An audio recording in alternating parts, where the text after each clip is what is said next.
I walked down a long, stone driveway to the field, carrying my helmet and my cleats tied tight. I was ready for my first tackle football practice. I was in fourth grade. I was about average height and weighed below average. I was ready to tackle this new sport and make new friends. Practicing on the same field as kids as old as 8th grade, I was the underdog. After missing the first week of practice from being sick, I just followed along in drills to blend in and not get yelled at. That's when Tom O'Connor, a 6th grader who was huge and was the starting running back, hit my arm and said, "Good work, man, keep it up." Tom was my sister's best friend, so I always looked up to him. He was tall and stocky, had blonde, shaggy hair, and had a smile that you could notice from across the field.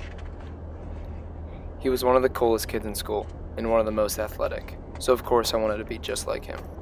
From that practice on, I knew Tom O'Connor would impact my life. As years went on, he continued to charm all the girls with his huge smile and goofy attitude, win championships in every sport, and be my idol. He transferred entering 7th grade to a different private school, Shadyside Academy, a school where his mother worked and could go for free, and where he would eventually go to high school. Luckily, he had twin brothers a year younger than me that I would become friends with and play sports with. Between the twins, they shared every attribute that Tommy possessed.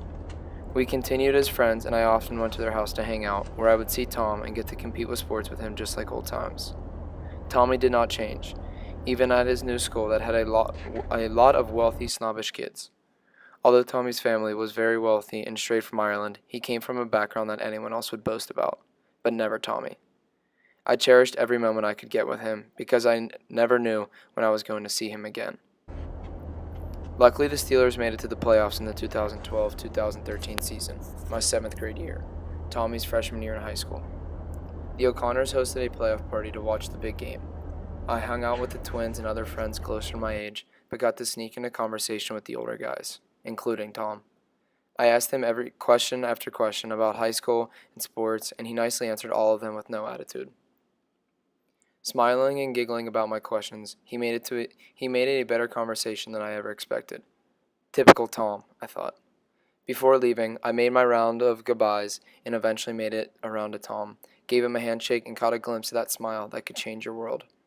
Walking out, all I can think about was, man, I want to be just like Tom. Time went on and life was normal. I sat in science class in 7th period, just like every day. My friend left class to get a drink down the hall when he saw another friend's mom walk into the office crying, he told us. That's when Aiden, the mom's son, was called to the office for a dismissal. We talked back and forth trying to guess what happened or why his mom was so emotional. It's probably a family matter or something, no big deal. My brother and I got off the bus together like we did every day. It was a sunny day with few clouds in the sky, a nice day to have a great day. Walking up the driveway, I saw my sister Bridget had her boyfriend Colin over to our house. We walked up the steps to see Bridget, Colin, and my other sister, Mackenzie, who was Tommy's best friend growing up, sitting in the family room. With 2 couches and 2 recliners to sit on, they sat on the fireplace and center table, 2 uncomfortable places to sit, and that is when I knew something was up. I looked at them and no one said anything, but they all had slight tears in their eyes. I froze.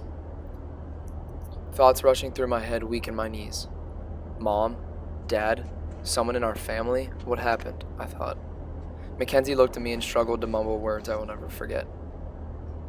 Tom O'Connor killed himself. Chills. I was speechless. It felt like I just got hit by a train. I couldn't feel my body.